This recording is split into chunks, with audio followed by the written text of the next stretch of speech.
So what's it like to go on a trip abroad with my husband's money? My sister-in-law, Betty, arrogantly declared. I wonder how it feels to live not just off your parents, but also off your brother. I retorted, feeling a surge of anger at her audacity. Well, you're one to talk. You're a stay-at-home wife, and yet you hire a maid and don't do any housework at all. That's enough. Both of you, stop it. My father stepped in between Betty and me as our argument threatened to escalate. With a calm look on his face, he pacified me and looked up at Betty. Seems like you can't enjoy your trip with us both here. We'll head back home. Sorry for disturbing. My name is Lisa. I'm nearing my 40s and work while living with my father. My mother passed away due to illness 10 years ago, and my younger brother Jake, who is 5 years younger, has already married and left home. I live modestly with my father in our spacious house. It's not that I can't afford to live alone. I choose to live with my father because I'm worried about him. After losing my mother, he started having frequent health issues and was forced to quit his job as he neared retirement. His condition worsened to the point where he wouldn't eat for days unless reminded, and would be bedridden for almost 2 weeks if he fell ill. I couldn't leave my father alone in such a state. At that time, my brother Jake was already working as a lawyer and had a fiancé. Jake and his wife were planning to build a new home near our house, so it was inevitable that I would stay with my father. Jake is exceptionally gifted compared to me. I never thought that the woman he chose as his wife would turn out to be so unreasonable. Jake's wife, Betty, quit her job immediately after their marriage and became a housewife. She leaves all household chores to a hired butler, and her daily routine seems to revolve around luxury lunches and shopping at high-end stores. Jake is busy with work. Perhaps he doesn't have much time to spend with Betty, but her extravagant lifestyle is shocking. Living close to Jake and Betty's house, I couldn't help but hear about Betty's carefree life. What made it more intolerable were her remarks when she visited our house. When are you planning to leave this house, Lisa? Aren't you embarrassed to live at home at your age? Betty would mock me like this quite often. I swallowed the words. I don't want to hear that from a housewife who doesn't do housework and just enjoys herself, and responded with a vague smile. I've gotten to the point where I wish she wouldn't come to our house at all, but my father shows sympathy towards Betty, saying, Jake might be too busy, and she could be lonely. He doesn't drive her away. Rather, he often invites her to have dinner with us. I wish Jake and my father would show some understanding of the emotional toll this is taking on me. But when I see my father, who is unbothered by Betty's audacious attitude, smiling while eating with her, I can't help but think that as long as he's happy, that's all that matters. Why on earth did Jake marry such a woman? I often wonder, but I suppose there are qualities in Betty that only Jake can appreciate. I purposely ignore Betty's rude remarks and continue eating in silence. That day, as usual, my father invited Betty to have dinner. Jake has been swamped with work lately, and Betty usually helps herself to food left by the housekeeper. My father, perhaps feeling pity for Betty, decided to buy some expensive ingredients and proposed that the three of us have a nice meal together. I wasn't particularly thrilled, but if my father insisted, I didn't have a choice. I bought ingredients from the supermarket in town and managed to whip up some dishes I'd never cooked before. My father, who had been losing his appetite, was delighted and laughed, saying, I'm particularly hungry today. Betty arrived significantly past the agreed-upon time, sank into the dining table chair without so much as a decent greeting. The dishes I had prepared were lined up in front of her. Now that we're all here, let's eat, my father cheerfully suggested. Betty didn't seem pleased. She poked at the food with her fork, heaved a big sigh, and said, Do you think I can eat something that looks this unappetizing? Betty shot me a look of contempt as she glanced at the small dishes. I stared back at Betty, then turned to my father in surprise. My father also looked surprised, his mouth agape as he looked at Betty. Well, it may not be as good as the meals your housekeeper makes, but Lisa made this from scratch. Can't you be a bit more polite? When my father-in-law sternly rebutted, Betty immediately pulled a sour face. I never said I wanted to eat with you guys. I'm helping you make some memories, and you serve me something that looks so unappetizing. Can't you consider my feelings a bit? What do you mean by making memories? I muttered, but Betty picked up on it quickly. Betty looked down on me and my father, smirked, and said something unthinkable. Well, your father won't live much longer, right? I'm the diligent daughter-in-law keeping him company, so I expect a generous inheritance. At this, both my father and I were left speechless. The living room fell silent. Could this really be the woman that the intelligent Jake chose to marry? Discussing inheritance before someone's even passed away? There's something wrong with that. Dad, you're going to live for many more decades. Before I knew it, I was shouting. Even Betty, who had been grumpily picking at her gratin, stopped when she saw me letting my anger out. Don't talk about inheritance. To you, Dad may be just another person, but he's family to me. He's also the same to Jake. He's the only living relative left for us who lost our mother. My father gently held me back as I leaned over the table. Panting heavily, I slowly sat back down. My anger towards Betty was still swirling inside my chest. With a deep breath that seemed to pierce my father's mood, I felt my pent-up emotions deflate. I'll pretend I didn't hear what you just said, my father said in an emotionless voice. Immediately, Betty's scoff came flying. All I did was state the facts. I don't want the inheritance taken away by a woman who's still living in her parents' house. Betty's words were so refreshingly straightforward, I no longer had the energy to be angry. She bravely rehashed what my father had tried to let slide, and threw her demeaning words and actions at us. I'll leave this rundown house to you, sister-in-law. Looks like you won't be losing your place to live. Betty's shrill laughter echoed. I wanted to retaliate with a complaint, but when I saw my father quietly shaking his head, I swallowed my words. My father was too lenient with Betty. Even though she might be lonely with Jake, often busy with work, it's not right to sympathize with an adult who can't tell what's appropriate to say and what's not. My father looked at my face and muttered softly, She's the one Jake chose. My father smiled with a hint of sadness. He looked like a father dealing with a troublesome daughter, and also like a man completely worn out by life. I couldn't say anything when I saw my father's face. I had things to say to both my father and Betty, but I wanted to know what Jake thought about all this more than anything. Does Jake know about Betty's behavior? If he's aware of it and just letting it slide, I have to say something as his sister. In the end, Betty barely touched the food I made and left early after a brief conversation. Only my father and I were left in the large living room. Creating memories, huh? Maybe she's right. I quietly exhaled as I noticed my father's figure suddenly seeming smaller when he murmured that. Due to Jake's suggestion, our family decided to go on a trip to France. My father wanted to go to France while he could still walk on his own, so Jake and I planned the trip. Of course, I initially asked Jake to take Dad and go on the trip with just the three of them, without me. Betty would always make snide comments toward me if I was present. I didn't want to ruin the cheerful atmosphere of the trip.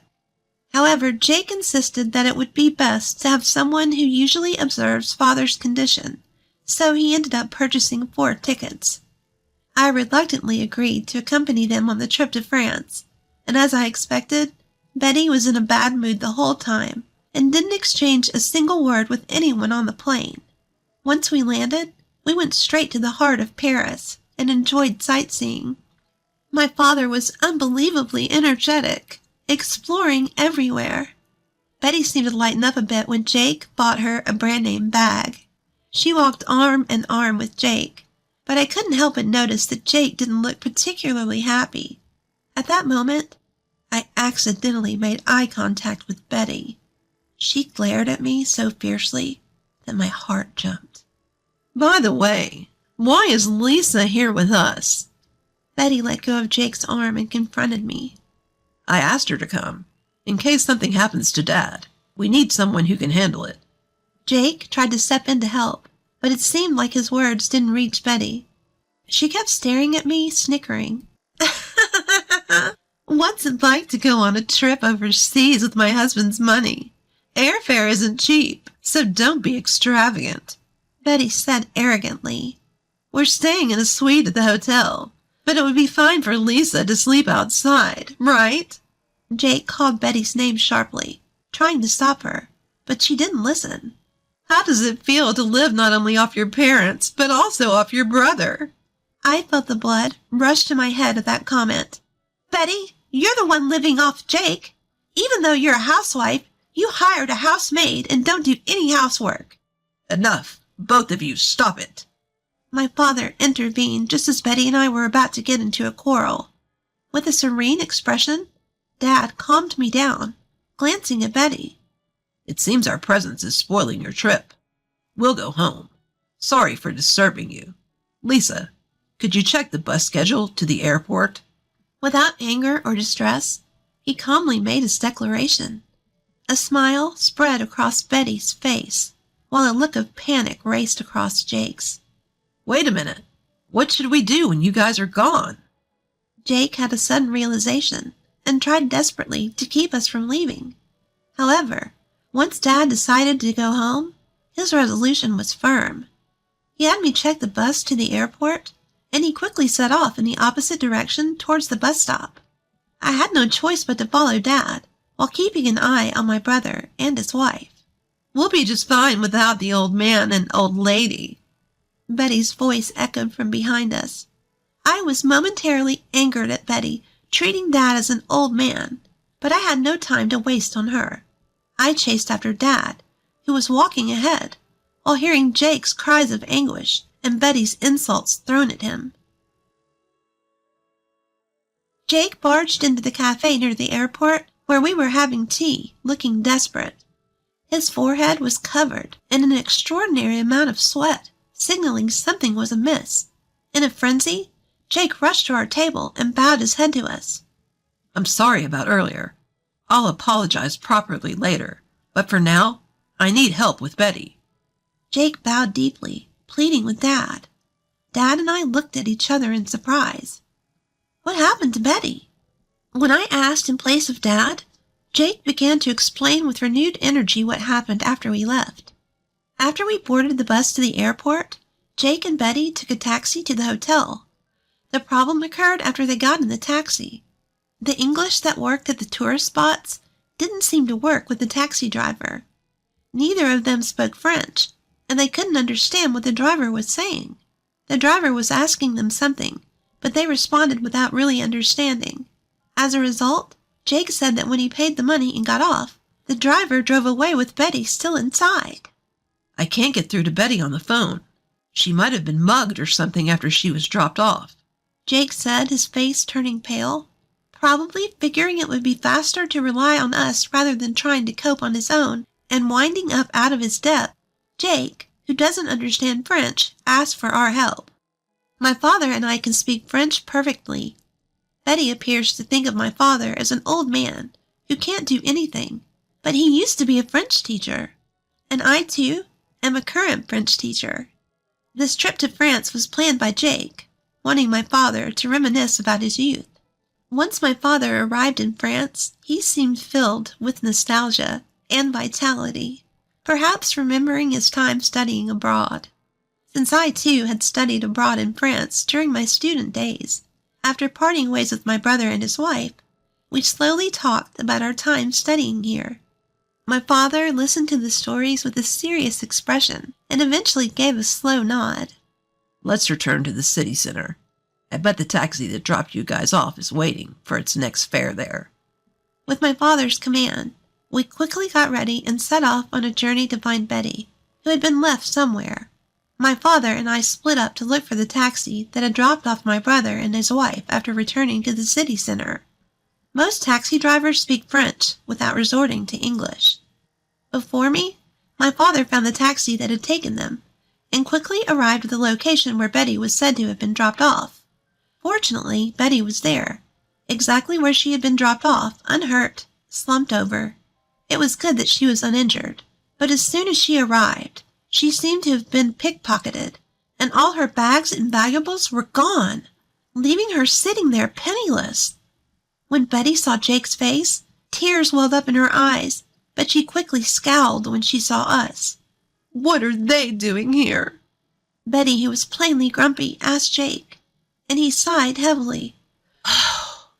If it weren't for the two of them, you'd have been left here penniless forever, you know. Show some gratitude. Betty's eyes rounded in doubt. What do you mean? Without them, our trip would have been a disaster. You and I, we can't speak French. That's why we ended up like this. But these two are different. Both are French teachers, far better than me. Betty looked uncomfortable, her gaze flitting over to us. A bad thought sprouted in me, and I dropped the quiet words to Betty. If we hadn't found you, you might have been sleeping rough here. Betty bit her lip in frustration. And also, the expenses for the trip were split equally between Jake and me. How's that? An overseas trip fully enjoyed on the money of an old lady living at her parents'? At this, Betty's shoulders began to shake. It's your father's money anyway, isn't it? To Betty's counter-argument, my father gently shook his head. I didn't do anything. Lisa and Jake, they're doing well on their own. They're my pride and joy. Just when I thought Betty was glaring at me intently, she fell silent without saying a word. Even though she had been helped, she didn't utter a single word of thanks. I had a mountain of things I wanted to say to her, but my father whispering, "Take it easy," made me hold back and keep my mouth shut. For Betty, this must have been an incredibly humiliating event. She must not have expected to be saved by the one she had been looking down upon. Even Jake seemed fed up with Betty's stubborn antagonism towards us, his face showing clear signs of frustration. Well, now that the issue has been resolved, shall we resume sightseeing? Let's go to a restaurant I used to frequent when I was studying here. My father suggested cheerfully. At my father's bright words, the family was once again united. We ignored the depressed Betty and thoroughly enjoyed our trip in France. Upon our return to the States, Jake was constantly apologizing to us, and he surprisingly and abruptly divorced Betty. Shocked, I asked him why they had married in the first place. Apparently, Jake had married Betty because she claimed to be pregnant and insisted he take responsibility. After they married, it turned out that her claim of being pregnant was a lie. However, Jake said he couldn't easily file for divorce due to concerns about his public image. However, his patience with Betty, who looked down on my father and me, had run its course, leading him to decide on the divorce. After the divorce, Betty was kicked out of their new home and couldn't continue her life as a housewife anymore. Of course, there was no maid to take care of the housework for her. What's more, due to a pickpocket incident during our trip to France, Betty ended up losing half her assets. She must be working hard, breaking a sweat by now. My father, remembering his younger days during our trip to France, became noticeably more cheerful and lively. I quit my long-term teaching job at school and am now busy running a French language school at home after some renovations. I'm hoping that my father will also teach French in our school someday. Our dreams as a family continue to expand.